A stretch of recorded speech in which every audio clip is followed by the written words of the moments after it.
in 2021.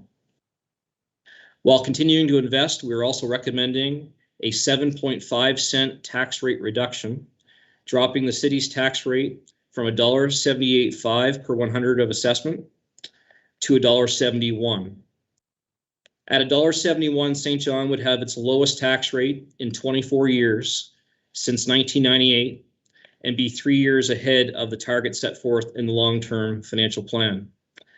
The last time the tax rate was this low was in 1999 when it was $1.72.5. Finally, the 2022 draft budget also includes funding as prescribed in the long-term financial plan. It includes increases to pay-as-you-go to reduce our debt burden further. For the first time, we will see the city's ownership of St. John Energy pay dividends, where they're going to be playing a role in reducing the tax rate, as was planned, due to a $500,000 support fee where we will receive in association with the Birch Hill Wind Farm project. So that's very exciting. It's something that's been talked about for years. This graph illustrates the city's overall budget since 2013. You'll see that dip in 2021. That represents the city's restructuring efforts. The interesting thing is the compound average growth rate on our expenditures from 2013 to 2022 is only 1.2%, which is remarkable. If you think about the period of time we've balanced budgets over that long period of time, and the average increase was 1.2% when you take it all into consideration. And although this year it appears that 4.7% is a significant uptick in spending in a single year, you got to look underneath the details with respect to that. So a few factors. First and foremost, this year the city had a windup of the Parking Commission and Develop SJ, for which the industrial parks and the business of the Park Commission are now consolidated within the budget of the City of St. John. It's absorbed in this general fund. In addition, the 2022 budget includes a carryover deficit from 2020 for $991,000. That deficit primarily associated with deficits due to COVID and the pandemic. When factoring this out, our year-over-year spend is closer to approximately 2.7%, 2.65%. And the purpose of this slide is to illustrate the dependency municipalities have on property tax and on the unconditional grant. You can see on the slide almost 90% of our revenue is from those two sources of revenue. Property tax revenue is the city's tax base times the tax rate per 100. So the annual tax base is a key driver in our budget and in our revenues for our budget. And I think Councillor Sullivan spoke about this earlier. You can see on this slide, 2022 is a significant outlier. We look at the tax base growth of 6.24% in 2022 compared to the last several years, with 4 of those 7 years being under 1%. Take into consideration that we're also still in a COVID environment. We're in a new mandatory requirement that just happened today, the circuit breaker in St. John. Further analysis was required to understand how we should develop this budget for 2022. And what we want to ensure is that that we rely on growth that is sustainable and that we spend taxpayer funds based on sustainable growth. And we'll discuss that a little bit later in the presentation. So in benchmarking St. John's growth, although 6.24% is a significant increase for the city, it's something to be celebrated, we are still below the provincial average benchmark of 8.01% and still below the growth rates of some of our key benchmarks in neighboring communities in our peer group. Tax-based growth was driven heavily in the residential sector. And this slide shows the city's residential tax-based growth at 7.86%. Which is essentially on par with Quispam-Cis, which is good news. Moncton experienced the highest amount of growth residentially. You can see that 12.95%, with Fredericton, Rothesay, and Grand Bay all hovering around 9% with respect to residential growth. And you can see that on this slide, this is a slide actually from Service New Brunswick. And you can see on this slide evidence to support this market adjustment we're seeing in the residential sector. So if you look at this slide, the number of home listings from MLS is the light blue shaded bar, compared to the number of actual home sales is in the dark shaded blue bar. And the light blue essentially represents supply and the dark blue represents demand. You can see from 2017 to 2020, the number of listings ranged between 1.5 to 4 times the amount of actual sales. And then when you get into 2021, you can see from January to September, you start to see demand is starting to exceed supply. It actually exceeds supply. And that is the driver for why market value is starting to tick up and why market adjustments are happening. When looking at the non-residential tax base growth, St. John performed very close to Fredericton actually at 3.68%. Moncton continues to soar with non-residential tax base growth of 6.05%. We did not include the towns in the slide because, quite frankly, the non-residential tax base is so insignificant in the towns that any increase in percentage-wise in their non-residential tax base would be misleading to use as a benchmark for the city. And I put this slide in just for the committee's interest. In St. John's, 77% of the properties assessed experienced an increase in assessed value, while 22.5% had no change, and half of 1% actually saw a decrease. So I don't have any further underlying data from S&B on this, but I thought it was an interesting context to add to the discussion this evening. So this is a high-level summary of the overall draft 2022 budget compared to 2021. You may want to reference this particular slide as we move forward in the presentation, so I'll attempt to explain the main changes year over year on many of the items that you see on the slide. And this is just illustrates how we actually calculate our tax-based revenue, our property tax revenue. You'll see our tax base in 2022 is $7.5 billion. When you apply a tax rate of $1.71 per $100 of assessment, that calculates out at the $129,423,226 that you see on the actual draft budget. So if you go reference that slide I earlier showed you, the overall budget, you'll see that there's a line there for transfer in from operating reserves. That's approximately $2.4 million. And we've spoken about the importance in the past of operating reserves and how our operating reserves policy helps mitigate financial risk for the organization and helps us support our sustainability efforts.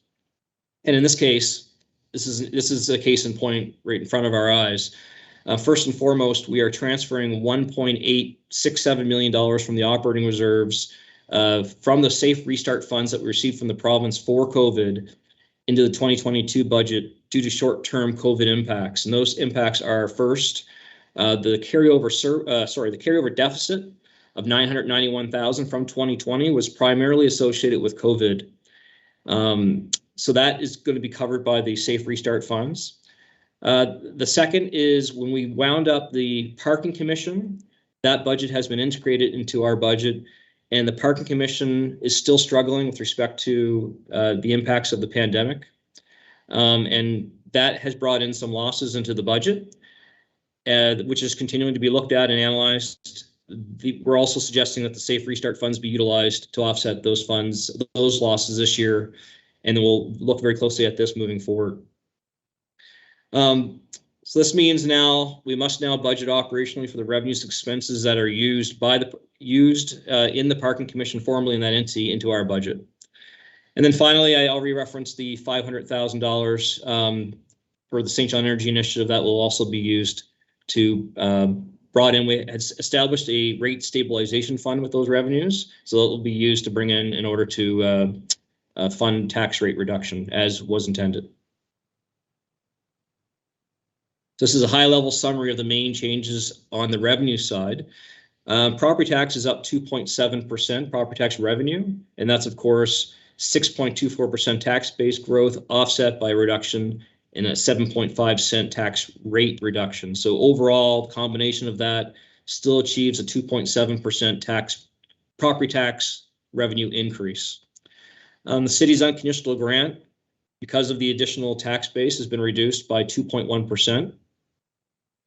And our own source revenue is up 6.9%, but again, this is mostly due with the parking commission revenue. So this year in the general fund budget, we'll have revenue for off-street parking, we'll have revenue for Peel Plaza parking garage, we'll have new revenues from the industrial park. So those all are part and parcel of why you see such a big increase there.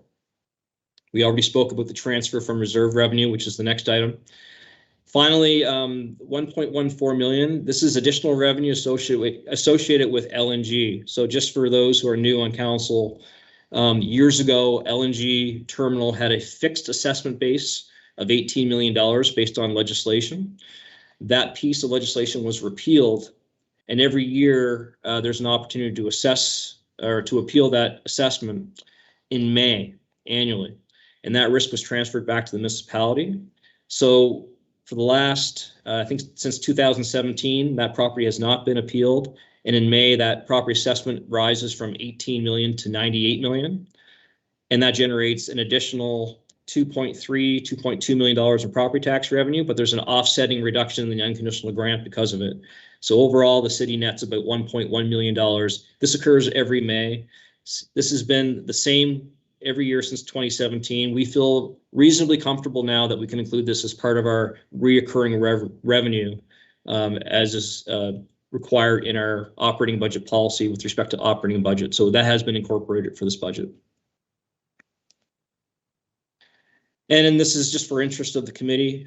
This shows own source revenue broken out by the various sources. And as I indicated, parking commission revenue is the main reason why the 13.9 million is higher than the 13.2 million in the previous year.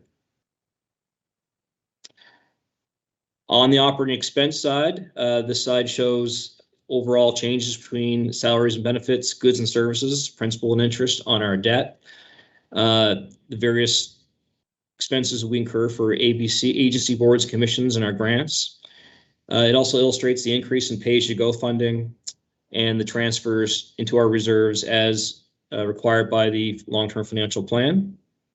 And the other is essentially the carryover deficit that's coming into the budget, plus the provision we put in for our House Lake landfill every year that we set aside for potential future liability. So the wage escalation policy calculation. The wage escalation policy ensures that the wage and benefit budgets are affordable to the community and equitable for employees through a rolling 3-year average calculation on tax base. So overall, wage and benefits are up 2.13% in this budget. Some associated with organizational restructuring, like I had mentioned with windups. The main point being the wages and benefits in the 2022 budget does comply with the city's wage escalation policy. And this slide is just a quick visual to show the correlation between expense growth and tax-based growth. So it's when our tax-based growth exceeds our reoccurring spends that we have opportunity. When that doesn't happen, we're in a structural deficit, which we had experienced in previous years. And when we do have tax-based growth that exceeds our reoccurring spends, that's when we can get into discussions about tax rate reduction, how it affects our wage escalation, what kind of service enhancements and service improvements we can provide to the community for value for money.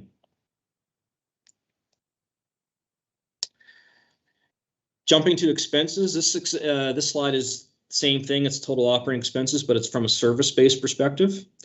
It's just a different view, and I'll just highlight the main changes. So for growth and community services, that budget's up $800,000 or 5%. Due to, in accordance with council's priorities, further investment in growth for building incentive reserves. There's also an investment for $300,000 for an affordable housing action plan, also in accordance with council's priorities. There are also additional resources, 3 casual positions to support growth programs. These programs are for community services, community standards, and community planning. So these are additional service levels that have been incorporated into this budget. Public safety and public works and transportation are up approximately 2.3 and 2.5 respectively, which is on line with the overall budget increase of 2.67%, also in compliance with the wage escalation policies. Utility and infrastructure is up 18.2%, or approximately 1.02 million. That's really due to a few factors. One, there's some short-term positions that have been added to the budget to help manage the large number of quality of life capital programs that are in the capital budget. These are significant programs, so these would be short-term engineering services to support that program. We also have improvements to the HVAC services at TD Station that have been incorporated. And also there's been, because of the reorganization, there's a 600,000 reallocation from Public Works to this budget with respect to just how the restructuring has transpired since last year. Strategic services is up 5.5%, and this is due mostly to the cost associated with a modern and secure IT infrastructure system, as well as we've had an increase in our liability insurance. And then finally, corporate services has an increase of 10.6%, or $520,000. And this is deliberate to support many of Council's priorities, one being further reviews of our agency boards and commissions. We're seeing real benefits of that, in particular with the Trade and Convention Center budget this year. We've seen benefits with the Aquatic Center.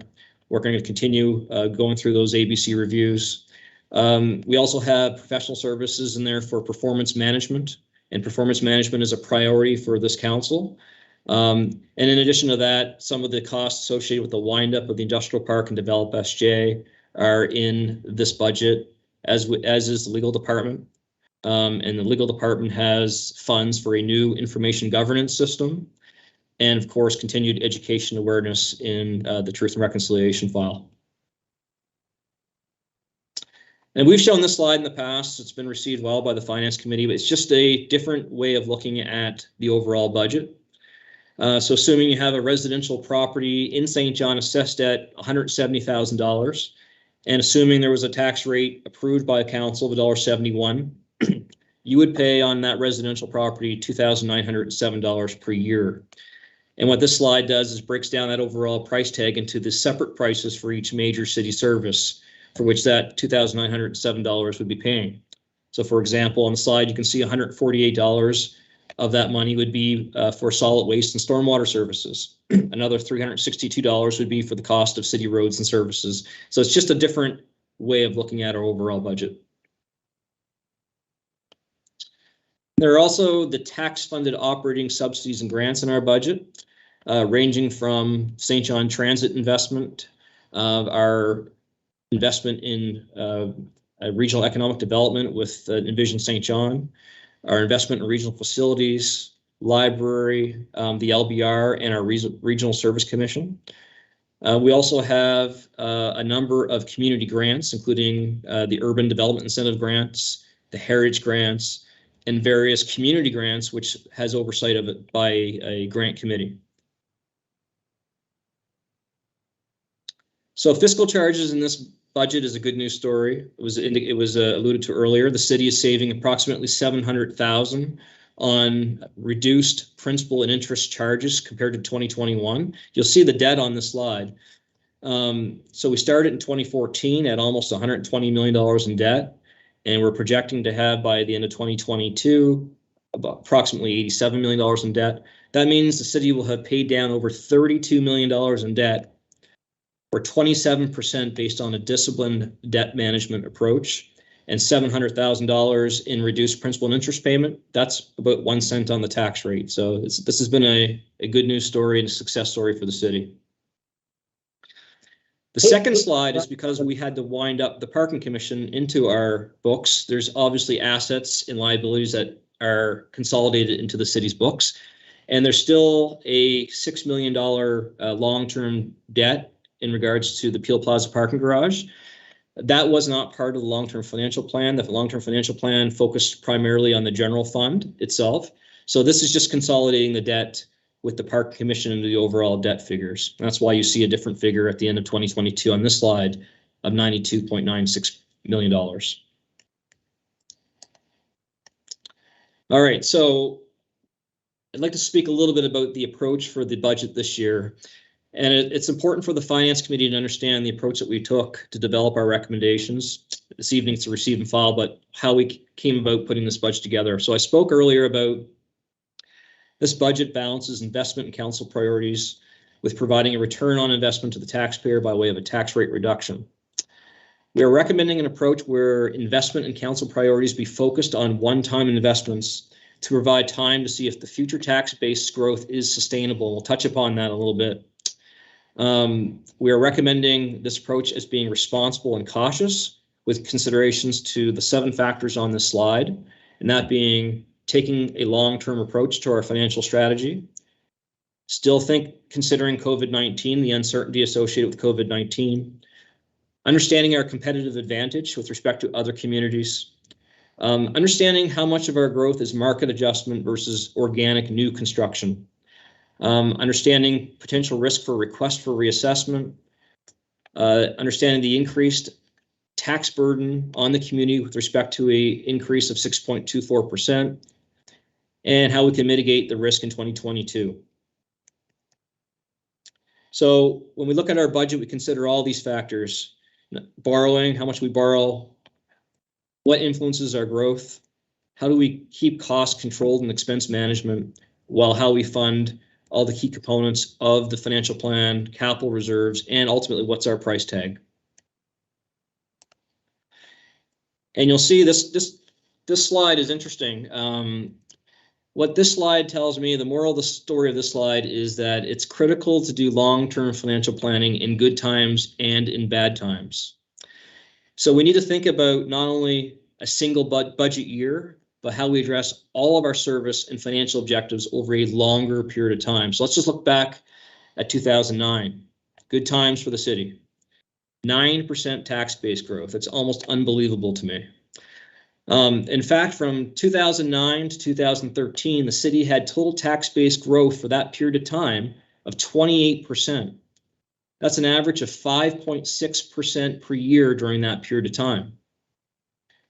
Now, unbeknownst to the city, a long stagnant period of tax-based growth lied ahead for the period of 2014 to 2019. So using a very comparable 5-year period, where that previous 5-year period was a 28% increase in tax-based growth, the next 5-year period was 2.59% in its entirety. That's an average of 0.5% growth per year for that period of time. All the while, during that period of time, the city had very little reserves. We had significant infrastructure deficit issues that arose, while debt was an all-time high in 2014, as I showed you on the previous slide, of $120 million. The city fell into a long period of structural deficit, and we also needed provincial assistance.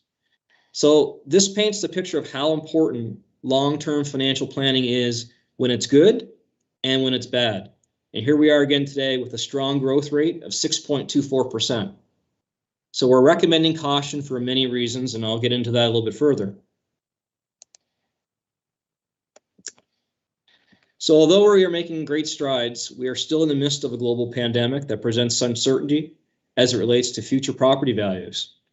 And you'll see in the commercial sector in 2021, assessments for office complexes, shopping centers, strip malls, restaurants were all adjusted downward because of the depressed economy. And some of these properties have come back, have rebounded for the 2022 tax base, but the hospitality sector has not. Hotels, motels, resorts, bed and breakfasts, inns, lodge, those adjustments have not rebounded. We're still lower in that sector than we have been in the past. The other thing to keep in mind is businesses have evolved and learned from this pandemic. They learned they could be more nimble. They can be less reliant on brick and mortar and property as it becomes more common for employers to provide flexibility for employees to work from home, policies for employees to work from afar, which may reduce demand for commercial property in the foreseeable future. We also must be competitive. And as you can see on this slide, St. John has the highest tax rate in the province currently at $1.7885. And we've already seen from other municipalities that they've signaled that they are intending to reduce their tax rate, and some significantly in other cities. And this slide just really shows, if you looked at a $250,000 home in St. John at $1.7885 tax rate, and you had another $250,000 home in these other communities really the difference in the taxes you'd be paying in St. John compared to these other communities. And if you had a large commercial investment in a community for $30 million, at the St. John tax rate, you would pay approximately $160,000 more per year than in Fredericton, and you'd pay $61,000 more in property taxes per year than in Moncton, based on our current tax rate. So this slide shows the breakdown between how the municipal and provincial tax rates apply for each class of customer, and the difference between the 2021 tax rates and the 2022 tax rates, which are at the bottom of the slide, if Council and Finance Committee supported the budget recommendation. So that's price. Let's look at the underlying data on assessment when it comes to risk, as I referred to earlier. So 86% of the tax-based growth in St. John, and this is very consistent actually with the other municipalities across the province, as was based on market adjustment, not construction activity. So tax-based growth is based on the market and not based on organic new growth. So of the 445 million in growth or tax-based growth, 60 million was new construction.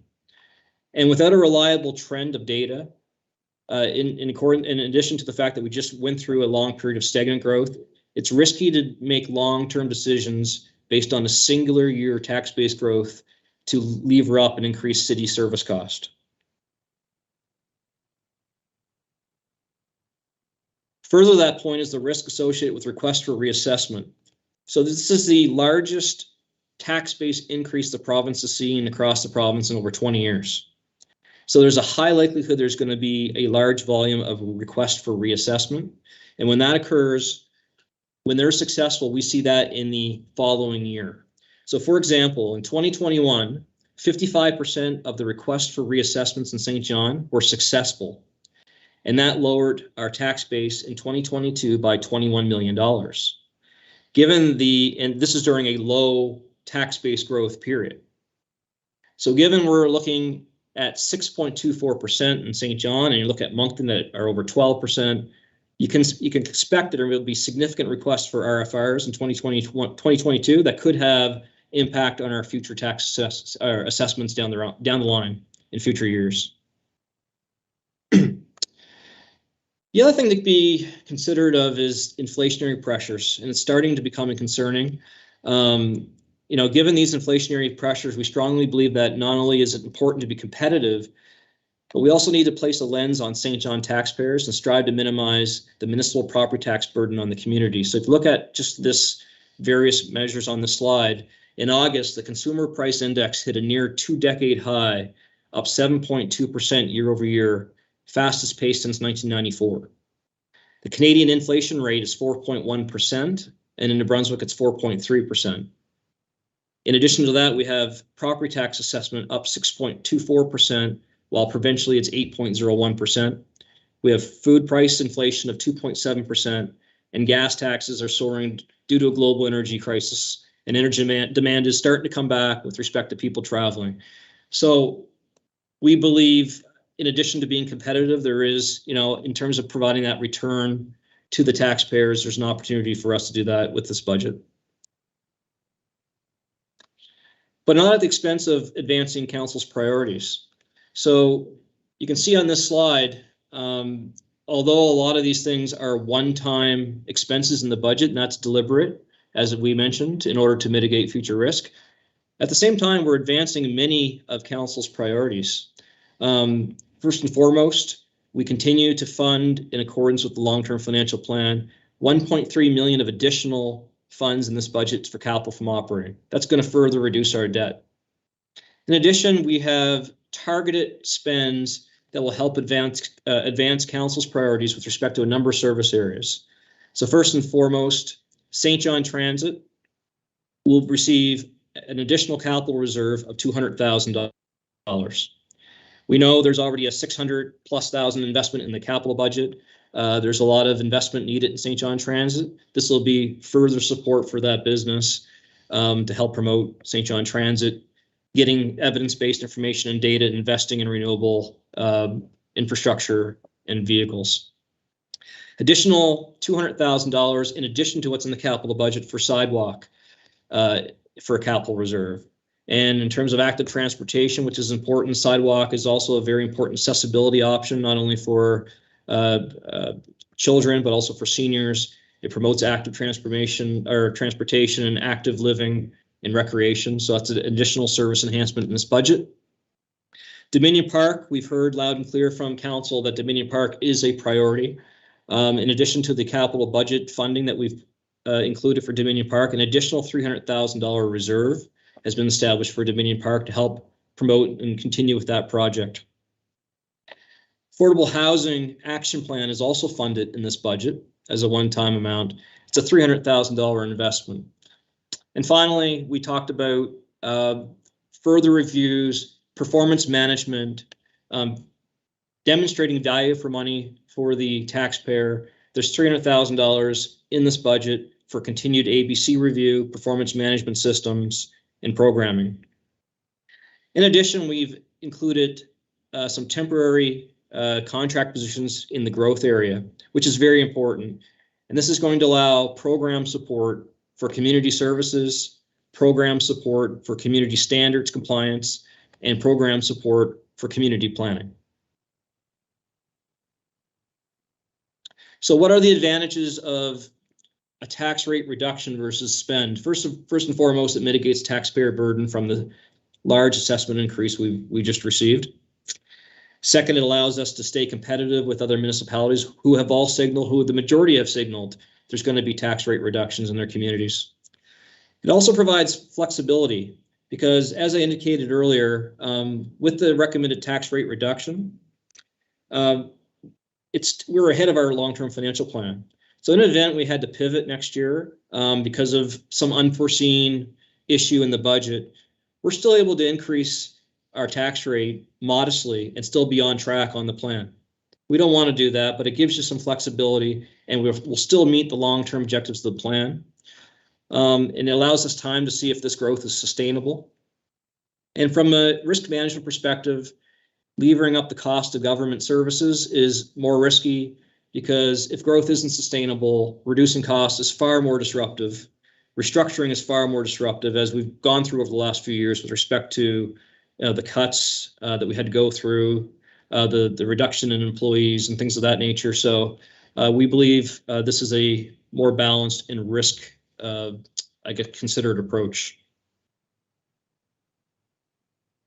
So the next slides I won't spend too much time on. This is really just our key performance indicators for the long-term financial plan with respect to the budget for 2022. And the bottom line for this is that the 2022 budget will see the city either meet or exceed all of our financial targets and key performance indicators in our long-term financial plan. And finally, I just want to touch upon each of council's priorities. And I think it is important to reflect on how this budget does integrate with your priorities. Just looking at grow, we've got investment in Succeed and Stay. We're still advancing our local immigration partnerships. We're investing in Vision St. John. We're investing in affordable housing. We're continuing to invest in development incentives and building incentives. And we're putting more additional resources and capacity into growth and community service programs. In terms of green, we're seeing the benefits of Birch Hill and St. John Energy. We've got significant capital investments in the capital budget and also operational funding for storm sewer separation. In the capital budget, there's wastewater lift stations being rebuilt above flood levels. We have opportunities to start looking at greening our fleet. We have district energy project evaluations on ensuing. We have deep municipal building energy retrofits for various city facilities that will bring down greenhouse gases. Low carbon economy funding for HVAC systems, our field lighting, and we're looking at a new solid waste collection model that hopefully will bring down tipping fees and bring down waste and divert waste and enhance and promote recycling. In Belong, we're investing in this budget in Affordable Housing Action Plan. We're investing in the Dominion Park recreational park. We have capital and operating investments being made in arts and culture throughout the budget. There's opportunities in the capital budget for existing recreational assets to be expanded to be more inclusive for all citizens. We're making a major capital investment in Loyalist Plaza, and there's further investment in beautification, wayfinding, pedestrian safety, and we continue to invest in the Truth and Reconciliation. In terms of MOVE, we've got significant reinvestment in road networks combined with the general capital fund and the operating fund. There's $6.5 million investment in roads that will maintain our PCI. But at the same time, we're starting to create bike lanes and looking at active transportations and quality of life investments in the capital budget, including extension of Harbor Passage. Transit, we're investing in transit to help bring that service forward. And in Perform, in addition to obviously tax rate targets, in addition to the St. John Energy benefits we discussed, we continue to invest more in capital from operating. Our debt is capped. We continue to bring that down, and a very large focus area for the city in 2022 will be on performance management and continuous improvement in those particular areas I spoke about earlier. So with that, the recommendation this evening is simply to reflect upon the proposed 2022 general fund operating budget. Make any inquiries to staff. This is a combination effort. This is not myself putting this budget together. This is every service area contributing. I actually want to thank Mr. Levine and Cindy Blizzard from the Finance Department for compiling the information. And with that, recommendations receive and file. Thank you. Thanks, CFO. Questions or comments for staff? Councillor Redwood. Thank you, Chair Sullivan. I'm hearing a bit of an echo, so I hope, does everything sound okay on your end? Okay, all right. Anyway, this is such good news. Actually, one of the main priorities for me was to try to get the biggest bang for the taxpayers' buck. And people have been saying for so long that they're having a hard time to manage. And unfortunately, like CFO Fudge mentioned, the cost of everything keeps going up. It's scary to go to the pumps to pump your gas. And so to be able to possibly save 7.5 cents on the tax rate is incredible news. I do have a few questions, actually. So I have one actually for Commissioner McGovern. With the urban storm services changes, there was $600,000 spent on new services. I'm just wondering if you can tell me if this was something that was a change that the city made because they needed to make it, or if it was because of new development.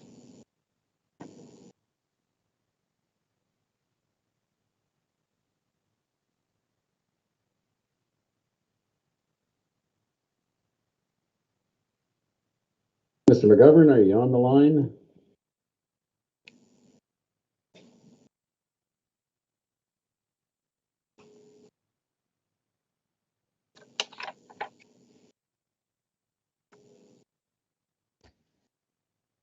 I see him on the line. Yeah, I see him there. Perhaps we'll bookmark that and see if we can get hold of him and move on to your next question. I have a couple other questions. I'm just wondering if we have a policy for the building incentive reserve, and that might be a question for Commissioner Hamilton. I see the city manager has his hand up too. Oh, we found Mr. McGovern. Go ahead. Sorry, could you repeat the question? Just had to step out for a second. That's okay, no problem. So the Urban Stormwater Services had, there was a spend there of 600,000. Just wondering if this was something new that the city had actually done, or it was because of new development, or just, you know, maintenance upgrades that needs to happen. Thanks for that. To clarify, when the budget, so it ties back to the restructuring, and all stormwater was previously budgeted under a budget, and so it wasn't broken down between urban and rural. And so when the restructuring took place in urban stormwater moved under utilities and infrastructure. At that time, the budget was allocated. There wasn't a lot of data because of lack of access to information through as a result of cybersecurity or the cyber attack. And so therefore, what was done as an allocation had been made at the time. Now that we've lived through a year, allocated our time and understand the cost breakdown better, a more accurate allocation has been completed. That's great. And then I did have that question for Commissioner Hamilton, I think, about building incentive reserve. We have a policy for that. Yeah, there is, through you to the councillor, Councillor Radwan, there is a policy that's been approved by council around the Urban Development Incentives Program. And certainly we're going to be doing some additional work in this upcoming year around review of that policy. But this is really, these resources do help to resource some of the significant large construction projects that we are seeing with the momentum in the core. Okay, that's great. And I just had a question as well. It might be yours as well, Commissioner Hamilton. Just wondering what the contract is for the YMCA and the Boys and Girls Club. What do they do for the city? Yes, they're one of our community center agreements that the city supports. So they deliver recreational programming to support the city. So recreational programming. Okay, perfect. I know, and I want to thank CFO Fudge. He answered a lot of questions for me earlier because I had a lot more, but I do have one quick comment, and I'm a little bit concerned, and I've already kind of spoken about this a few times, about the new solid waste collection model. And I'm getting all kinds of complaints and concerns, and I'm even getting some good feedback too. So there's a little bit of everything. I just want to kind of throw it out there. I know the biggest concern is having a limit of 2 garbage bags and then having to pay $2 in addition to that. And if somebody has a large family, a couple of cats, it can definitely be challenging. And there's been a lot of course, we are, one of council's priorities is to go as green as possible. One of my other concerns is, of course, illegal dumping could end up being a huge problem. Unfortunately, it already is a problem in the city, as well, that the trailer parks and apartment buildings right now are reliant on the blue bins to bring their recycling to. Now, if the blue bins are gone, they're no longer going to be able to do that. So if their landowners are not going to be looking after that, or they're it's not going to be part of the rental agreement, this is all probably going to go to the landfill. I know that we're going to get a bunch of information about that, but I just see it as something that, if we end up having to change this, where is this going to come out of the budget? Mr. City Manager, actually, I'll point that one to you, but I think we're going to get a full briefing on that before that project moves forward, yes? Yeah, Mr. Chair, if I may. So all that's happened so far for the solid waste management was support in principle from council and the authority to conduct the pilot program or the test program.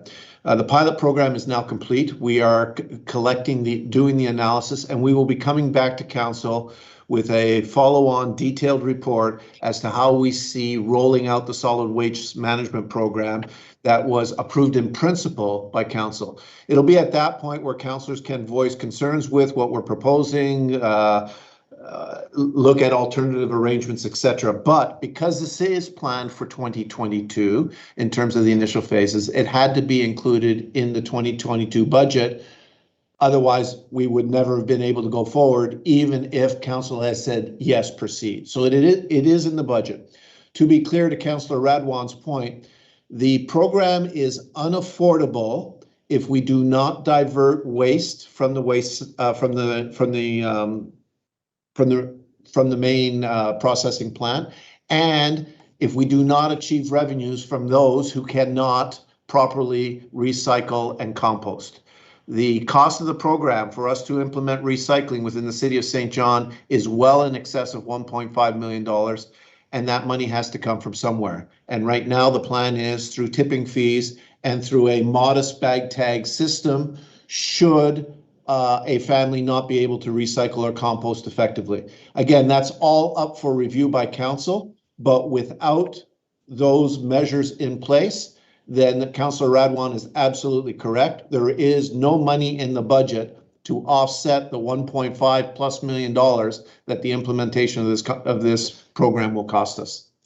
So for our purposes, Mr. City Manager, the money's in the budget, but approving the budget doesn't necessarily mean approving the program. It's there so that when it comes, if it gets approved, it can move forward, because otherwise it wouldn't be able to for another year. Yes, that's correct. Okay, thank you.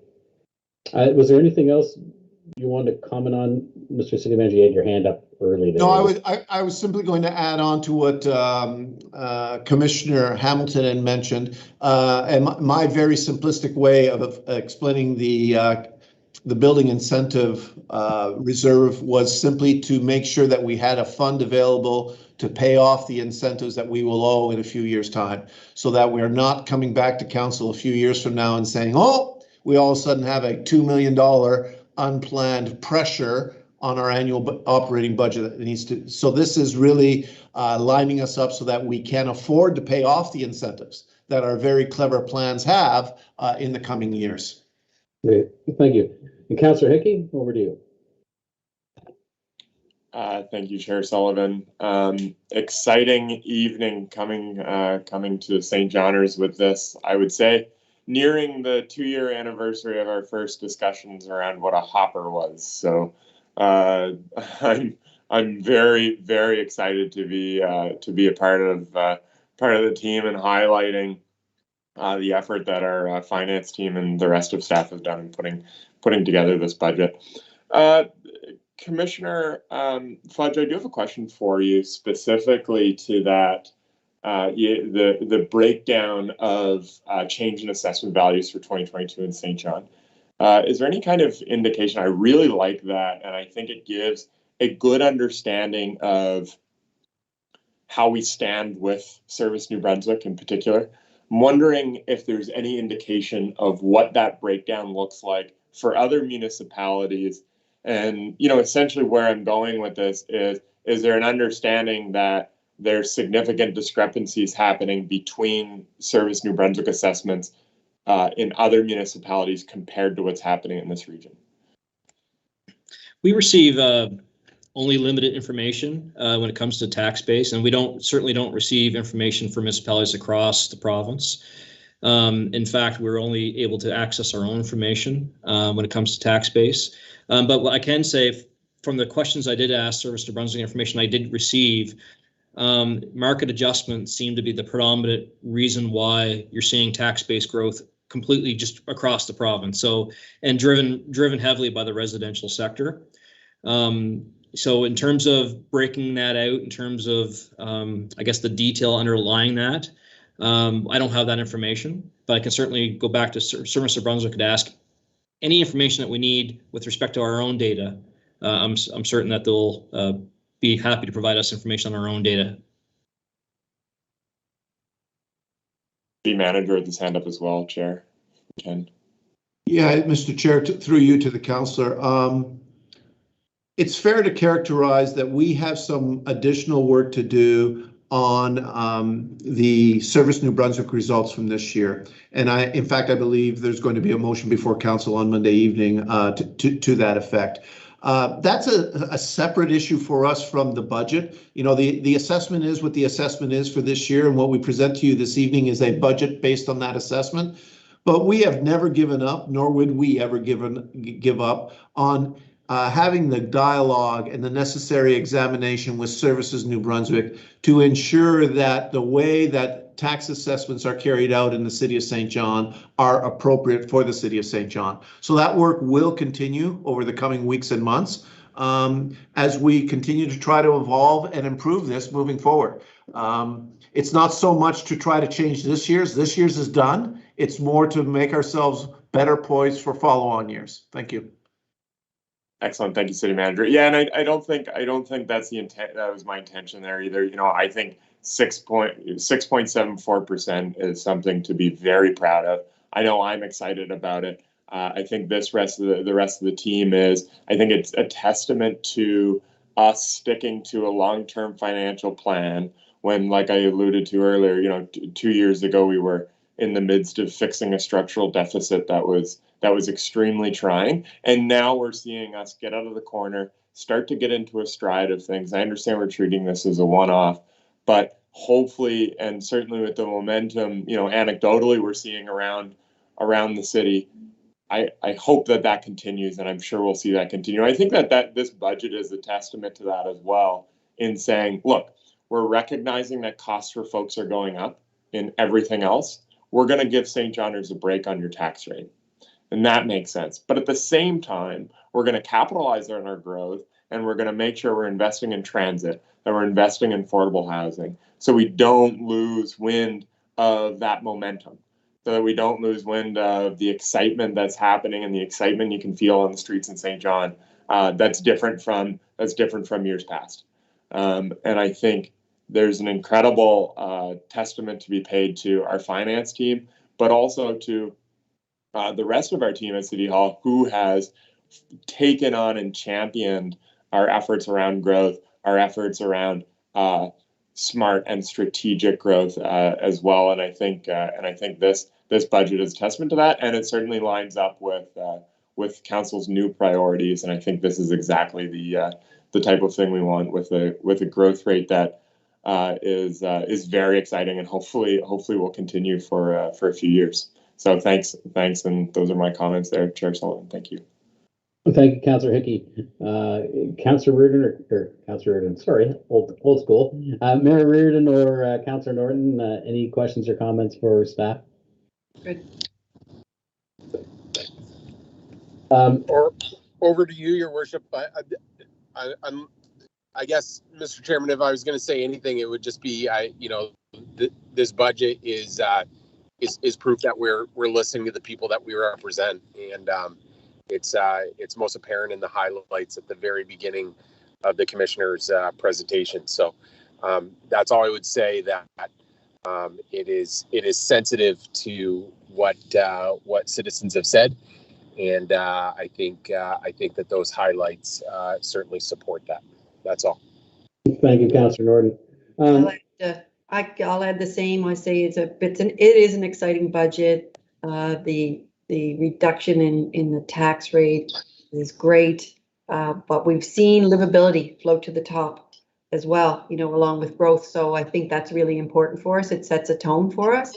So it is an exciting time to be in a leadership role. And I appreciate all the work that Kevin, you've done with your team, and everyone has contributed. I know all the departments have contributed. We've, as Councillor Hickey said, we were in the hopper just not 2 years ago, and now we've got this. So it is nice because we've all worked hard to get here. So it's a great budget. Thanks. Thank you, Mayor Reardon. Kevin, I do have a question that I know it's always tough to make you do math on the fly, but you did point out that over the last number of years, we've reduced our debt by $32 million.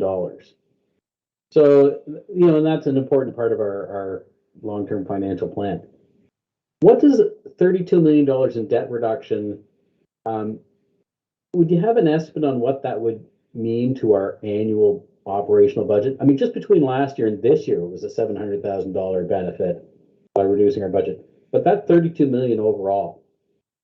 Yeah, I mean, I can't do the mental gymnastics this quickly, but I can tell you back in 2014 when we had our highest amount of debt, our principal and interest charges were hovering around north of $17 to $17.5 million, compared to the $15.2 million that we would have now without the parking commission. So it's a significant difference in the the tax burden that's on the operating budget. So it is a significant improvement.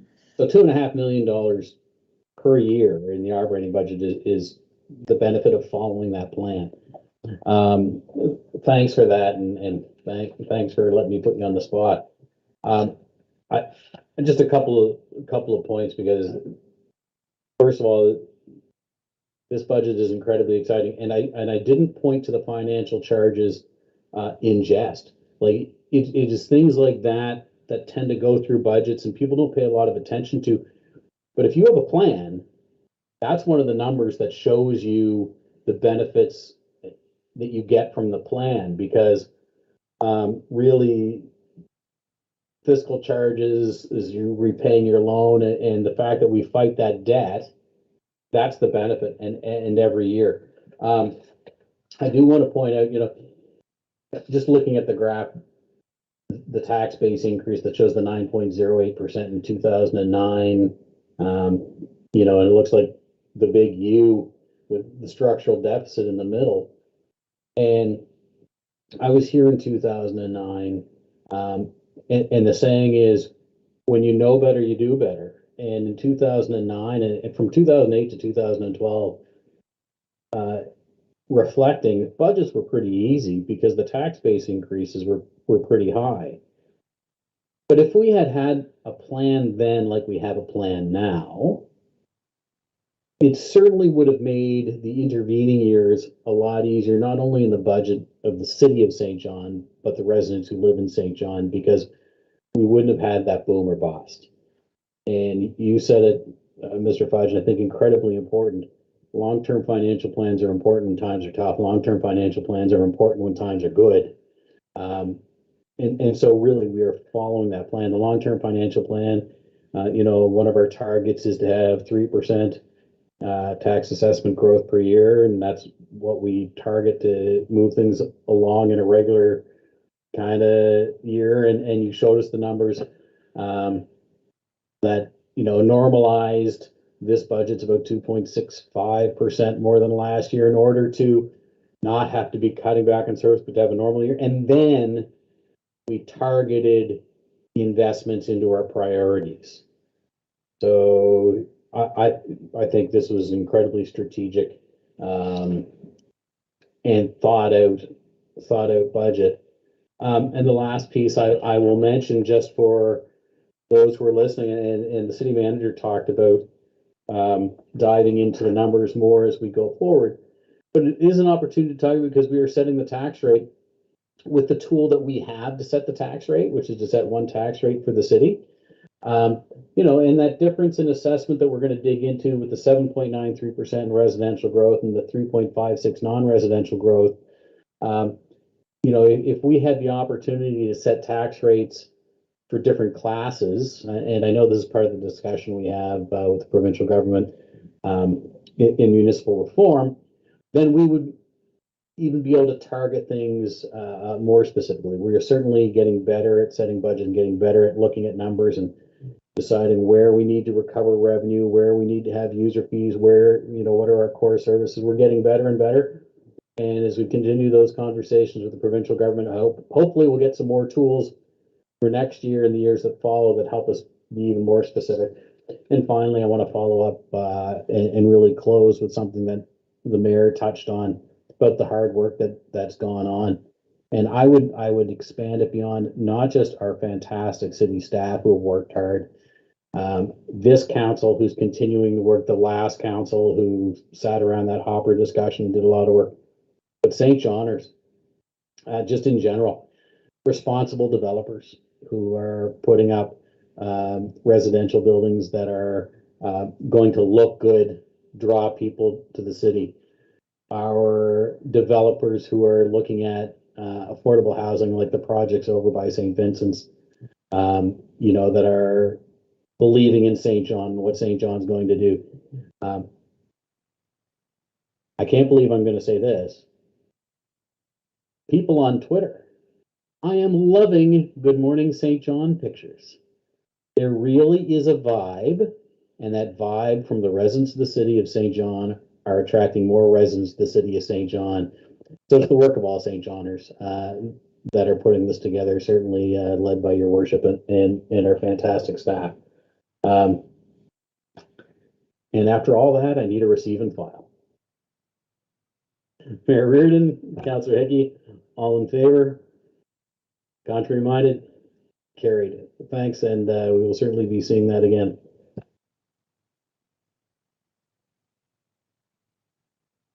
.2 on our agenda is the 2022 Utility Fund operating budget. presented by Mr. McGovern. Mr. McGovern, over to you. Good evening, Chairman Sullivan and members of the Finance Committee. Just going to pull up the presentation.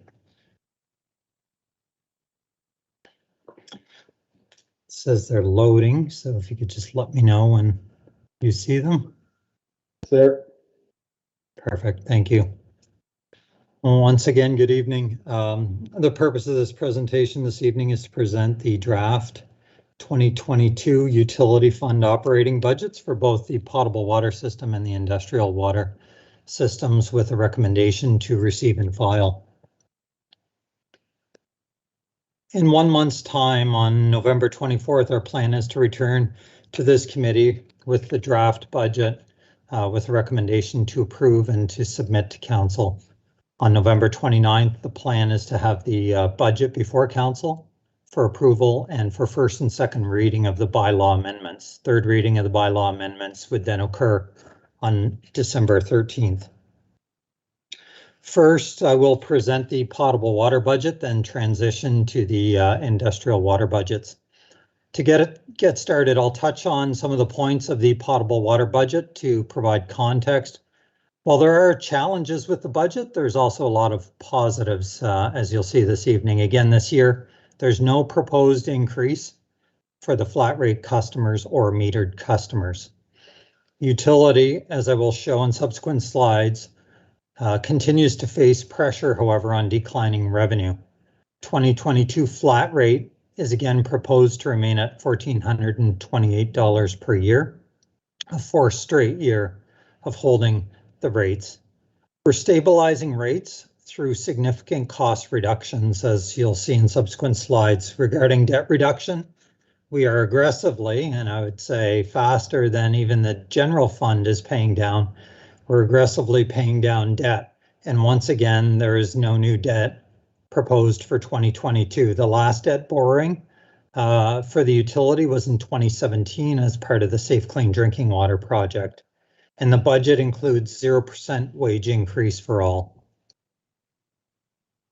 Potable flat rate units have been dropping over the years, as you can see on the graph. Why is that? Well, there's a number of reasons. The reasons are primarily that homes are either being torn down due to industrial activities. For example, along Dever Road, in recent years, we saw a number of homes demolished. Also, as a result of the butane leak, there's also homes because of either being vacant and dilapidated. And then there's also those homes that transition to meter because they've gone from a residential dwelling to a metered business, for example, conversion to a daycare or something of that nature. So we need to start reversing this trend through growth to increase revenue and further stabilize rates. The good news is that once again, there is an increase, there is no increase in metered rates. This brings rate stability for commercial users, so our business sector. Metered consumption has been on the decline, as you can see on the graph here. Consumption was impacted by COVID-19 over the past year and a half, and we forecast that impact to continue. So take, for example, restaurants, hotels, bars, malls, and cruise ships that usually fill up at the port with our great drinking water. All of that is contributing to reduced water volume sales. Wages and benefits have seen a significant decrease in recent years. Wages and benefits in the utility have reduced by over $1.277 million, or 12% in just over 2 years. So we are working through the effects of that, but we're a leaner operation. I should note that we're also still commissioning new infrastructure. For example, we have a new wastewater pumping station in West St. John that will be commissioned in the coming months. So the team is truly doing more work with fewer people. In addition to wages and benefits decreasing, our expenditures on goods and services have also been declining. Really declining to meet revenues. As you can see, our expenditures since 2020 have decreased from $43,154,000 to 41,551,000, a decrease of over $1.6 million. While I mentioned the need for growth earlier, it's important to put some context around growth and what it means for the utility. It's a different picture when you look at the general fund versus the utility fund. New tax-based growth does not translate into the same level of revenue for the utility. Now, think about this for a minute. The utility has an infrastructure deficit of around $240 million, and the general fund is in the order of $75 million. The utility fund budget is about $48 million, yet the general fund budget is about $165 million. Now take the example of a new development, and on this picture you see the nice new Wentworth at 95 Wentworth Street. The estimated annual property tax for the city from this building will be about $230,000 a year. Estimated annual water and sewage revenue for the utility will be in the order of $30,000 to $32,000 annually. So utility revenue is about 13% of what we're receiving in property taxes on this nice new high-rise residential. Keep in mind again that the infrastructure deficit for the utility is over 3 times greater than the general fund's infrastructure deficit. So that is why when we lose commercial businesses like Saputo that we lost earlier this year, it has a significant impact on the utility because they were a large water consumer, and it resulted in a revenue loss of about $225,000 annually. So to offset that, we either need to construct 157 new single-family homes, or we have to build 7 new Wentworth buildings just to break even and return to the revenue that we did have. So there is no new debt for 2022, as the graph shows. We continue to pay down debt very quickly. The debt will be reduced by 29.6% by the end of 2022 from our 2017 number. That amounts to over $31.84 million paid down in just over 5 years. Our capital from operating has increased this year, which is good. We're putting more money into infrastructure renewal than we did last year at just over $5.17 million. And as noted at the last Finance Committee meeting, we've done very well securing funding from other levels of government and securing that funding to leverage ratepayer dollars to the extent possible. I will highlight some of the 2022 utility fund potable budget initiatives. We plan to leak detect the entire East Water distribution system to improve water system efficiency and reliability. We plan to inspect a large 36-inch water main that travels through the city. We also plan to conduct fire hydrant inspections on 33% of our 2,100 fire hydrants.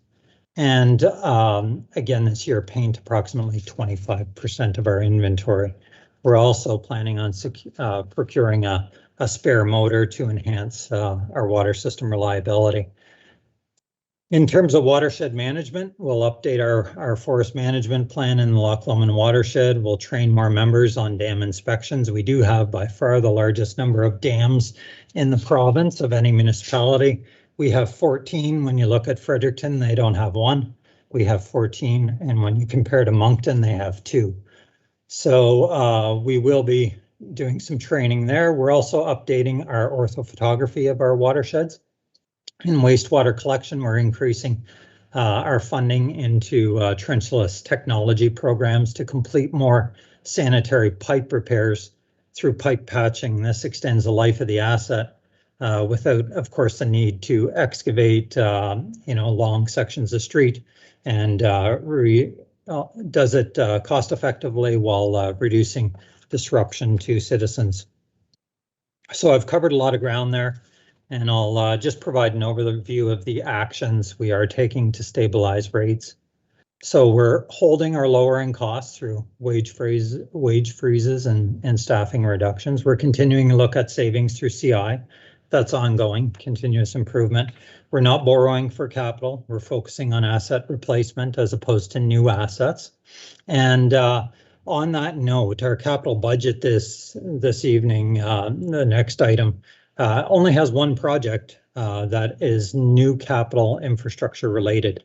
So we are investing in asset renewal. So 96% of our capital budget will be in renewal and only 4% in new assets. We continue to leverage every dollar we can to get maximum benefit for ratepayers, and at this time we're actually preparing application for disaster mitigation adaptation funding to try and secure that for next year for one of our capital projects that's on the program this evening. Our engineering team does a great job in terms of getting the tendering of capital projects out early to get best pricing. As part of the asset management, we're extending the life of existing assets by lining, pipe patching, doing those sorts of things. We're again paying down debt aggressively, and we're focusing on increasing capital from operating as debt retires, so we don't have to take on that new debt, and that will continue to move us in the direction of addressing our infrastructure deficit. We do need to infill vacant lots to generate revenue. New manufacturing businesses would be great. We have the infrastructure in place. We have high quality water. We have an excellent industrial water systems on both our east and west side, and we have the capacity. We are looking for and pursuing revenue opportunities, primarily in the wastewater treatment area. And in 2022, we're working with the finance team, and we'll be completing the long-term financial plan for the utility. And with that, I'll shift now to the industrial water rates for east and west. We went through a full separation of the potable and industrial water supply as part of the Safe Clean Drinking Water project. And in 2019, a raw water rate analysis